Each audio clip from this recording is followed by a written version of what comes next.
S'il y a un pays sur lequel la Russie a pu compter pour un flux régulier d'argent pendant la guerre en Ukraine, c'est bien la Chine. Face aux sanctions occidentales contre la Russie et la baisse de ses achats de pétrole, la Chine en a profité pour augmenter les siens. L'accord a permis à la Chine d'obtenir plus de pétrole à prix réduit, tandis que la Russie a continué de financer la guerre grâce à cet argent. Aujourd'hui, tout a changé. Xi Jinping a trahi Vladimir Poutine en frappant durement la machine de guerre russe. Et c'est un coup qui n'aurait pas pu avoir lieu sans les États-Unis et leurs sanctions. Le 23 octobre, le Télégraphe a indiqué que plusieurs compagnies pétrolières d'État chinoises ont cessé d'acheter du pétrole russe transporté par mer. L'expression d'État révèle toute l'implication de Xi dans cette décision. Le Parti communiste chinois, sous la direction de Xi, possède ces entreprises, donc la décision d'arrêter les achats viendrait de Xi. Actuellement, 4 grandes compagnies pétrolières chinoises ont cessé leurs achats. Sinopec, China, National Offshore Oil Corporation Petrochina et Zhenhua Oil ont suspendu temporairement leurs activités en attendant de voir l'avenir. Et cela nous amène à la grande question. Pourquoi ? Comme dit précédemment, la Chine bénéficie d'un excellent accord avec la Russie depuis l'invasion de l'Ukraine par Poutine. Elle achète des millions de barils de pétrole à un prix bien inférieur à celui proposé par d'autres fournisseurs. Pour que Xi dise par là plus de pétrole par mer, un événement important a dû se produire, et c'est arrivé. Les États-Unis ont sanctionné 2 des plus grandes compagnies pétrolières russes. La décision de la Chine de suspendre ses achats de pétrole russe intervient à la suite de la mise en place par les États-Unis de sanctions visant Rosneft et Lukoil. Ces 2 entreprises sont les 2e et 3e plus grands groupes énergétiques russes, derrière Gazprom, concernant les revenus générés pour leurs propriétaires et les caisses de guerre russes.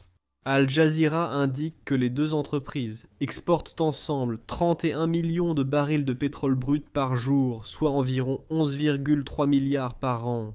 Cela représente 70% des exportations de pétrole brut russe, rendant la décision américaine de cibler ces entreprises très judicieuse. Rosneft et Lukoil sont 2 des poids lourds de la Russie. Perdre leurs ventes sera dévastateur pour Poutine et sa machine de guerre. Les États-Unis agissent après que le Royaume-Uni a sanctionné ces 2 entreprises. Cela suggère que l'Occident vise délibérément les ventes de pétrole maritime russe. La Russie savait que des acheteurs seraient touchés par les sanctions, dont la Chine, premier importateur de son pétrole maritime. Ce pays a-t-il vraiment la puissance économique pour résister aux sanctions américaines et continuer à acheter à la Russie ? Apparemment, non. Nous expliquerons pourquoi, plus tard, dans la vidéo. Sachant que les États-Unis sont derrière la trahison de Xi envers Poutine, la question est pourquoi ? Pourquoi les États-Unis ont-ils choisi ce moment pour cibler 2 géants pétroliers russes ? La réponse est que tout était la faute de Poutine. Il y a seulement quelques jours, le président américain Donald Trump se préparait à rencontrer Poutine en Hongrie pour un sommet qui permettrait aux 2 dirigeants de discuter de la manière de faire avancer le processus de paix en Ukraine. Le sommet a été annulé, Trump affirmant ne pas vouloir assister à une réunion inutile avec Poutine. Le 22 octobre, Trump a développé ses commentaires en déclarant « Chaque fois que je parle à Vladimir, j'ai de bonnes conversations, et ensuite elles n'aboutissent à rien. » On observe une frustration croissante contre Poutine dans l'administration américaine. Les frustrations ont éclaté, les sanctions ayant entraîné la trahison de Xi envers Poutine. Je sentais simplement que c'était le moment. Trump a expliqué avoir attendu longtemps avant d'imposer les nouvelles sanctions. Le président américain ajoute qu'il espère que la douleur causée par ces sanctions amènera Poutine à revenir à la table des négociations. Et surtout, que le dirigeant russe adoptera un esprit constructif. C'était une punition pour Poutine, qui a profondément choqué le Kremlin. C'est ce qu'affirme le Kiev indépendant, qui a précisé l'étendue des sanctions américaines. L'Amérique n'a pas seulement ciblé les principales entreprises Rosneft et Lukoil. 6 filiales de Lukoil, ainsi que 28 entreprises, sous la bannière de Rosneft, ont été victimes des sanctions américaines. Selon la source, Lukoil Sibérie occidentale, l'une des filiales, assure environ 40% de la production d'hydrocarbures de Lukoil. Les sanctions de Trump ne sont pas symboliques. Les États-Unis ont soigneusement préparé un ensemble couvrant toutes les éventualités. Pour la Russie, la consolation est que les sanctions ne seront pas toutes appliquées simultanément. C'est ce qu'affirme Timothy Ash, chercheur associé à Chatham House, qui s'est confié au Télégraphe. Ces sanctions seront appliquées sur 4 semaines, laissant à la Russie le temps de réagir. La Russie devra offrir une plus grande remise à ses clients pour vendre son pétrole. Cela entraîne des recettes plus faibles, alors que ses réserves sont déjà épuisées. Après 3 ans et demi de guerre, peut-être que la Chine bénéficiera à nouveau de cette remise à l'avenir. Mais pour l'instant, Xi a trahi Poutine, volontairement ou non, car les États-Unis ont finalement montré un muscle suffisamment puissant pour que la Chine se lève et prenne note. La Chine n'apprécie pas de devoir suspendre ses achats de pétrole russe par mer. Newsweek rapporte que la Chine conteste les sanctions américaines, estimant qu'elles sont sans base en droit international. La Chine a aussi regretté que les sanctions n'aient pas été autorisées par le Conseil de sécurité de l'Organisation des Nations Unies.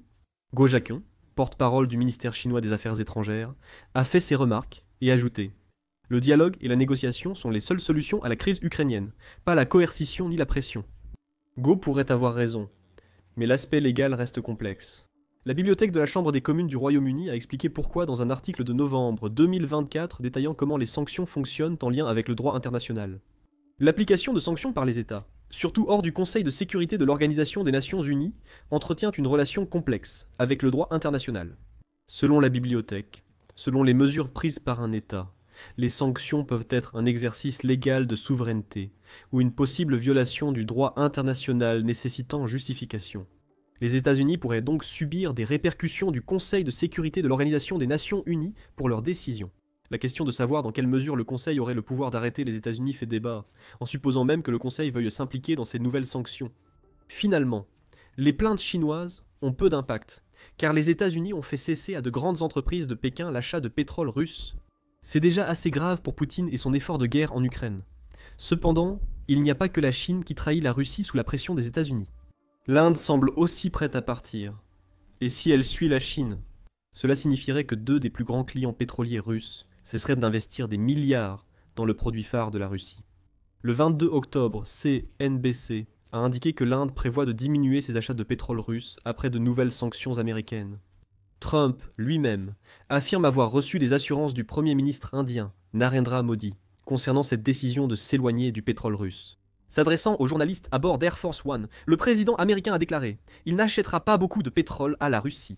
Il veut voir cette guerre se terminer autant que moi. Il veut voir la guerre se terminer entre la Russie et l'Ukraine. Et comme vous le savez, ils n'achèteront pas beaucoup de pétrole. » Bien sûr, il y a une sacrée carotte au bout du bâton. C'est ce qui encourage l'Inde à prendre cette décision. CNBC indique que les États-Unis devraient ramener leur tarif de 50% sur les exportations indiennes à environ 15% en contrepartie de la décision de l'Inde. Les États-Unis démontrent encore leur puissance financière et prouvent à Poutine leur capacité d'agir. Même ceux qui profitent le plus du pétrole bon marché de la Russie se détournent de lui. Modi et Xi en profitent plus que la plupart des autres. Ils trahissent, maintenant, Poutine. Et l'Ukraine est très satisfaite de la pression que Trump exerce. Le président ukrainien Volodymyr Zelensky a salué sur X les sanctions américaines du 23 octobre. Les nouvelles sanctions américaines contre les géants pétroliers russes sont un signal clair que prolonger la guerre et répandre la terreur a un coût. Et c'est une mesure juste et absolument méritée. Zelensky a affirmé que la pression et les sanctions sur la Russie sont essentielles pour obtenir la paix. L'envoyé ukrainien chargé des sanctions, Vladislav Vlasiuk, a confirmé sur Facebook « Tout cela est désormais sous sanction ». Cette décision se distingue par sa complexité et son exhaustivité. Toute l'infrastructure est ciblée comme il faut. Je pense que cela aura un effet rapide et fort. Personne n'achètera de pétrole à ses exportateurs à cause du risque de sanctions américaines. La réaction de la Russie a été moins enthousiaste. En privé, Poutine doit s'en vouloir terriblement, comme si c'était son refus obstiné de céder sur ses exigences maximalistes pour un accord de paix dans la guerre en Ukraine. C'est ce qui a poussé Trump à décider que toute rencontre pour l'instant serait inutile. Le président russe a tenté toute l'année de manipuler Trump, semblant parfois réussir. Il subit une pression économique accrue, alors que la guerre qu'il a lancée approche de sa 4e année. The Guardian indique que Poutine a voulu sauver les apparences. Il a qualifié les sanctions d'actes inamicales n'améliorant pas les relations russo-américaines. Dans ce qui ressemble à une tentative désespérée de convaincre Trump qu'il nuira à son propre pays en exerçant autant de pression sur la Russie, Poutine a encouragé Trump à réfléchir à qui son administration sert réellement, dans une démarche étrange. Cela a été accompagné par Poutine, qui a affirmé vaguement que les sanctions entraîneraient une hausse des prix. Mais en ce qui concerne la prochaine action de la Russie, Poutine a un message beaucoup plus clair. Aucun pays qui se respecte ne fait jamais quoi que ce soit sous la pression. Ces mots montrent que Poutine ne veut pas reculer dans la guerre en Ukraine. Il y a un an, il est peut-être maintenant encore moins susceptible de revenir à la table des négociations qu'il ne l'était auparavant. Poutine est-il sérieux? Ou tout cela n'est-il que du bluff? Tandis que Poutine cherche à convaincre les États-Unis de renoncer à des mesures qu'il sait nuisibles, nous devons attendre et observer. Certains commentateurs russes ont été moins diplomates. Le porte-parole du Kremlin, Dmitri Medvedev, a proféré ses menaces habituelles dès que la situation ne satisfait pas la Russie. Les États-Unis sont notre ennemi, et leur bavard médiateur s'est désormais pleinement engagé sur le sentier de la guerre avec la Russie. Ces décisions sont un acte de guerre contre la Russie. Trump s'aligne désormais totalement sur l'Europe folle. Medvedev s'est emporté en réponse aux sanctions américaines. Bien sûr, Medvedev existe pour dire des choses que Poutine lui-même ne dira pas, donc ses paroles reflètent essentiellement les véritables sentiments de Poutine sur la question. Poutine panique parce qu'il sait que perdre les achats de pétrole de la Chine va lui faire mal. Cela nous conduit à l'impact possible de la trahison de la Chine envers la Russie, due aux sanctions américaines. L'impact le plus direct était monétaire. La Chine achetait beaucoup de pétrole russe, au point de contribuer à hauteur de dizaines de milliards de dollars à l'économie de guerre de Poutine. Rien qu'en 2024, la Chine oiseau a acheté pour 6 259 milliards de dollars de pétrole brut russe, selon Trading Economics. Cette année-là, la Chine a aussi dépensé un montant record pour le produit principal de la Russie, dépassant déjà les records de 2023 et 2022. La Chine a dépensé 607 milliards de dollars pour le pétrole russe en 2023, contre 584 milliards en 2022. Si un doute subsiste sur le fait que la Chine profitait du pétrole russe moins cher à cause de la guerre, ses achats de brut en 2021 étaient d'un peu plus de 40 milliards de dollars. Depuis l'invasion de l'Ukraine par Vladimir Poutine, la Chine dépense chaque année 20 milliards de dollars de plus pour le pétrole russe qu'avant le conflit. La Chine ne cesse pas tous ses achats de pétrole russe. Ces décisions visent uniquement les importations de pétrole maritime, soit 14 millions de barils par jour selon Reuters. Un autre article de Reuters note que les importations totales de pétrole russe par la Chine s'élèvent à 21 millions de barils par jour. À ce jour, les importations terrestres ne paraissent pas touchées par la décision chinoise. Les calculs sont assez simples ici, ce qui révèle que les 2/3 des importations chinoises de brut russe arrivent par la mer. C'est ce que la Chine coupe. Et cela nous permet aussi d'estimer l'impact financier que la décision de Xi aura sur l'effort de guerre de Poutine. Comme mentionné plus tôt, la Chine dépense environ 60 milliards de dollars par an pour le pétrole russe. Si ces 2/3 d'achats cessent, cela fera 40 milliards de dollars de revenus pétroliers que Poutine ne pourra plus taxer pour financer son armée ou son pays. Ce n'est pas une petite somme, c'est une perte potentiellement décisive à un moment où les ministres russes s'avertissent que la Russie est au bord de la récession. Ajoutez l'Inde dans l'équation, et cela cause de sérieux dégâts à la Russie. Selon Newsweek, la Chine a dépensé environ 230 milliards de dollars pour le pétrole russe depuis février 2022, tandis que l'Inde en a acheté près de 160 milliards. Ce montant de 230 milliards de dollars diffère un peu de Trading Economics, mais cela reste une somme importante. Si l'Inde coupe également l'approvisionnement en pétrole russe, peut-être de façon encore plus permanente que la Chine, si elle obtient l'accord tarifaire qu'elle recherche. Voilà une recette pour précipiter la Russie au bord du gouffre, vers un effondrement économique total. Et il n'y a pas que l'aspect financier de l'impact commercial qui va porter un coup dur à Poutine. C'est ce que tout cela signifie pour la relation entre la Chine et la Russie à l'avenir. La Chine déclare vouloir une résolution pacifique de la guerre en Ukraine, mais soutient généralement la Russie dans ses actes. Les achats massifs de pétrole qui injectent des milliards dans l'économie russe en sont la preuve. Comme l'a révélé le Télégraphe en septembre, la Chine a aussi vendu à la Russie des composants à double usage, utilisables pour fabriquer des drones. Des ingénieurs chinois ont collaboré avec un fabricant d'armes russe, sous sanction, pour aider les forces de Poutine à améliorer leurs drones. La relation entre la Russie et la Chine paraissait solide. En réalité, la Chine tire parti de la faiblesse de la Russie, notamment pour acheter le pétrole de Poutine. L'explosion des achats chinois de pétrole russe coïncide avec le début de la guerre en Ukraine par Poutine. Les sanctions ont frappé de plein fouet l'industrie pétrolière russe, obligeant la Russie à proposer son pétrole à des pays comme la Chine à un prix inférieur à celui qu'elle aurait normalement demandé. La Chine en a profité pendant près de 3 ans, sachant qu'elle pouvait rompre les liens à tout moment, et placer la Russie dans une position précaire. C'est la Chine qui détient tout le pouvoir dans cette soi-disant alliance, et, sous la pression des États-Unis, elle vient tout juste d'exercer ce pouvoir. Le pétrole a rapproché la Russie et la Chine, mais crée aussi un grand déséquilibre de pouvoir que Vladimir Poutine feint d'ignorer. L'Institut d'études de sécurité de l'Union européenne, Institut d'études de sécurité de l'Union européenne, a souligné ce déséquilibre dans un article du 2 octobre. Il a souligné que la Chine a soutenu la Russie aussi longtemps, parce que la Chine et la Russie partagent certaines similitudes idéologiques. Le démantèlement de la structure de pouvoir occidentale en est une, et c'est probablement la force motrice derrière cette relation. Cependant, la Chine a dominé chaque étape, et en cessant ses achats de pétrole, elle montre à Poutine combien la Russie dépend d'elle. Malgré une croissance constante des importations et des exportations ces dernières années, la relation économique entre la Russie et la Chine reste profondément asymétrique. L'Institut d'études de sécurité de l'Union européenne indique que la Russie dépend de plus en plus de la Chine pour divers produits. Bien que Pékin limite son exposition aux intrants russes, la Chine n'aurait sans doute pas cessé d'acheter du pétrole russe à ce moment, si elle avait eu le choix. Mais il y a de fortes chances qu'elle ne soit pas trop en colère d'y être poussée. Cet acte unique met en évidence la dépendance croissante de la Russie envers la Chine en tant que fournisseur d'argent, et Xi pourrait maintenant chercher à enfoncer davantage ses griffes en Russie. Peut-être qu'une demande de remise encore plus importante se profile à l'horizon en échange de la reprise des achats par la Chine. La Chine a ici un argument naturel, car ces remises peuvent compenser le coût de la colère des États-Unis et le risque de s'exposer à des sanctions secondaires.